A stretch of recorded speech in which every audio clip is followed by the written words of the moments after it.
There was a quote by you, and you had said, quote, this is the biggest scam ever perpetrated in the United States. What were you specifically referring to there? Actually, I think I said it was the biggest scam ever perpetrated on the whole human race, not just in the United States, like on everybody. So, because everybody else is just like falling in line, get in line, get your mask, do this. It's when I was talking about that, I meant the whole concept of vaccination.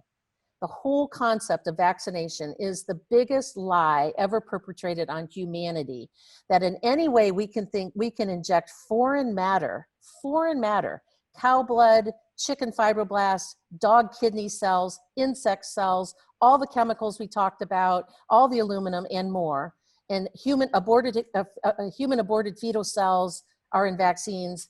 We can in any way can inject that into babies, adolescents, or now even adults, since they've announced the adult vaccination plan.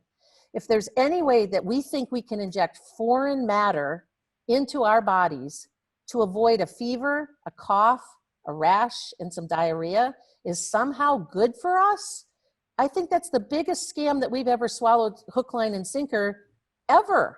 And it's perpetrated over and over and over again and perpetuated now. Now it's based on fear. It's always been based on fear. Well, if your child gets pertussis, they might die. Or, that measles, they just might die from that, which is not true. And so it's been a multi-generational indoctrination of young parents who are at a vulnerable point in time, particularly with their first child. And they kind of genuflect to another human being who happens to be standing there in a white coat, who probably knows less about vaccines than the parents do. And they just like hand their child over like a sacrificial lamb and lay it on a table and allow them to be skewered and injected with all kinds of stuff for commerce. It's for profit. The doctor gets a fee for giving the shot. He gets a fee for what's in the shot. The public health department, all of the billions and billions of dollars that are spent every year to buy vaccines and administer them. The entire vaccine industry. When I started doing this, Brian, it was an $8 billion a year industry.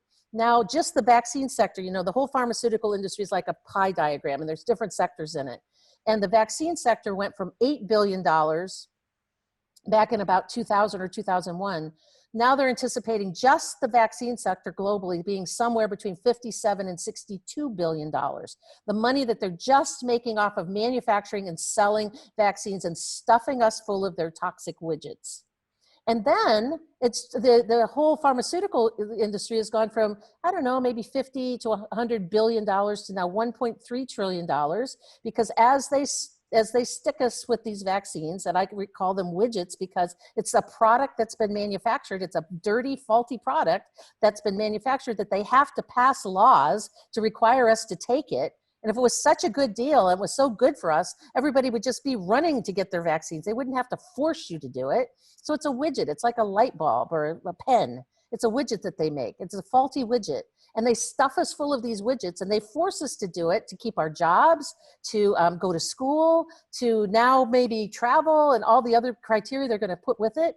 And when we get sick, and it's my opinion that every vaccine makes everybody sick at some level.